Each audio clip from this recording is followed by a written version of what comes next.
Praise the lord. దేవుని నామానికి మహిమ కలుగును గాక. మన రక్షకుడు ప్రభువైన యేసుక్రీస్తు నామంలో మీ అందరికీ నా ప్రత్యేకమైన వందనాలు. అందరూ ఎలా ఉన్నారు? బాగున్నారా? దేవుని యొక్క మహాకృపను బట్టి నేను, నా కుటుంబం, పరిచర్య మేమందరం కూడా చాలా బాగున్నాం. నేటి ధ్యానాంశము 18వ కీర్తన 29వ వచనము. నా దేవుని సహాయము వలన ప్రాకారములను దాటుదును. చూడండి, చక్కటి మాట కీర్తనకారుడు చెప్తున్నాడు.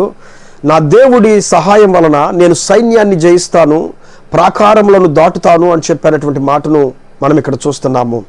దేవుడి సహాయం నాకు ఉంటే, నా దేవుని యొక్క సహాయం చేత నేను ప్రాకారాలు దాటుతాను. ప్రాకారాలు అని అంటే అర్థం ఏంటంటే గొప్ప గొప్ప పట్టణాలు, అలాగే గొప్ప గొప్ప కట్టడాలు, గొప్ప గొప్ప కట్టడాలు, గొప్ప గొప్ప మరి ప్రదేశాలు, గొప్ప గొప్ప విషయాలు, గొప్ప గొప్ప సమస్యలు, గొప్ప గొప్ప శోధనలు ప్రాకారాలలాగా కనబడతా ఉంటున్నవి.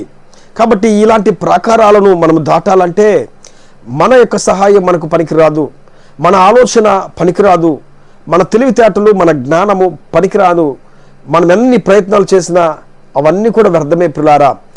దేవుని యొక్క సహాయం వల్ల మాత్రమే ప్రాకారాలు దాటగలము, పట్టణాలు దాటగలము, గొప్ప గొప్ప సైన్యాలను జయించగలం ప్రియులారా.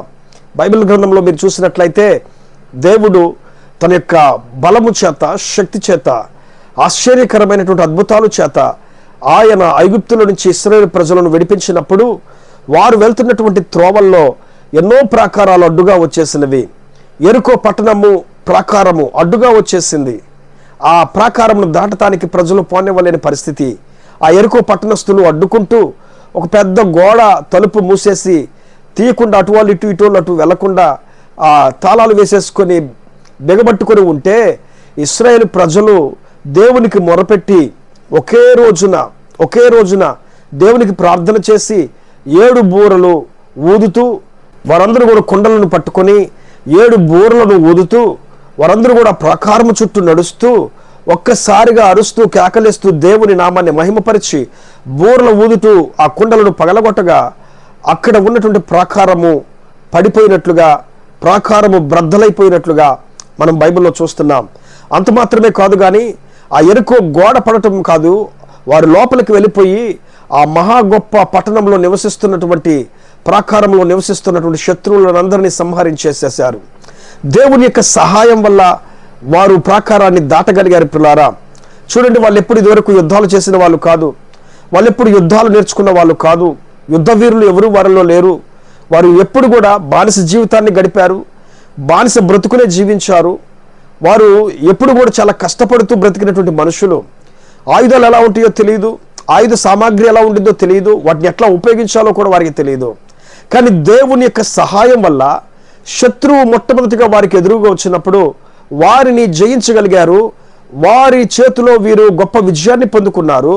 అంత మాత్రమే కాదు కానీ ఆ మహా గొప్ప ప్రాకారాన్ని వారు దాటగలిగారు.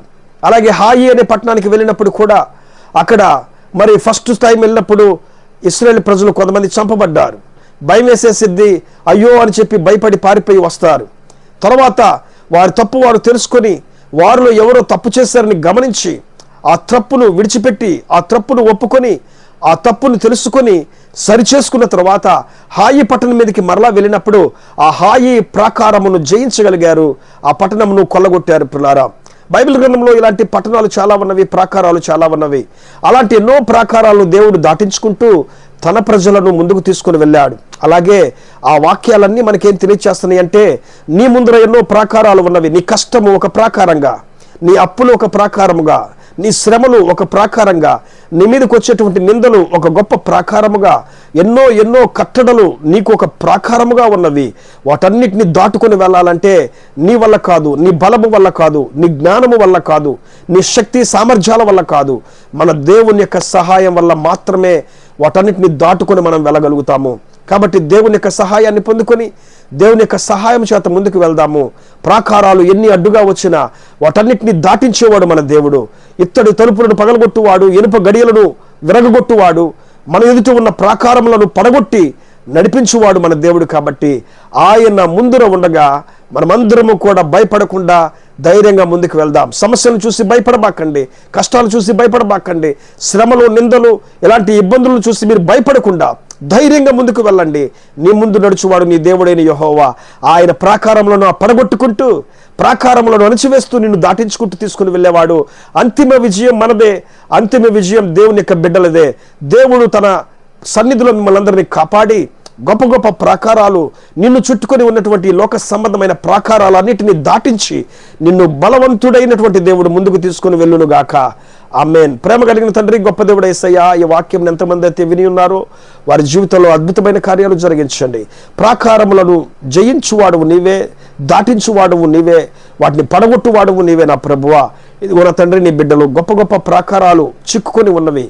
సమస్యలు, కుటుంబ బాధ్యతలు, ఆయా పిల్లలు, అప్పులు, చదువులు, ఇబ్బందులు, ఆయా పోషించటం, ఇలాంటివి ఎన్నో ప్రాకారాలతో ఆయా కృంగిపోయి ఉన్నారు. వారి చుట్టూ కూడా ప్రాకారాలు ముంచివేస్తున్నటువంటి పరిస్థితి, ఆయా వాటిని దాటలేని పరిస్థితి, అధిగమించలేని పరిస్థితి, చాలని జీతాలతో, చాలని బ్రతుకులతో ఎంతగానో బాధపడుతున్నారు ప్రభువా. వాటన్నిటిలో నుంచి తప్పించువాడవు నీవే, శక్తి కలిగిన కార్యాలు చేయు దేవుడవు నీవు నాయనా. నీ అద్భుతమైన మేలులతో, కార్యాలతో ప్రతి ఒక్క బిడ్డని మీరు దర్శించి ఆశీర్వదించమని, వర్ధిల్ల చేయమని యేసు నామములో ప్రార్థించి వేడుకుంటున్నాం పరమ తండ్రి. ఆమేన్, ఆమేన్. ఈ వాక్యం మీకు ఆశీర్వాదకరంగా ఉంటే, మిమ్మల్ని ఈ వాక్యం బలపరిస్తే ఈ ఛానల్ని సబ్స్క్రైబ్ చేయండి. ఈ వాక్యాన్ని ఇతరులకు షేర్ చేయండి. దానివల్ల దేవుని యొక్క వాక్యం బయటకు వెళ్తుంది. కొంతమంది కొత్త వారు దేవుని యొక్క వాక్యాన్ని వింటారు, తెలుసుకుంటారు, వాక్యం చేత బలపరచబడతారు. కాబట్టి దేవుని యొక్క వాక్యం బయటికి పంపించండి. దేవుడు చిత్తమైతే మరలా రేపటి రోజున ఇట్టి రీతిగా మరలా మనం కలుసుకుందాం. అప్పటి వరకు దేవుడు మిమ్మల్ని దీవించి ఆశీర్వదించును గాక. ఆమేన్. Praise the lord.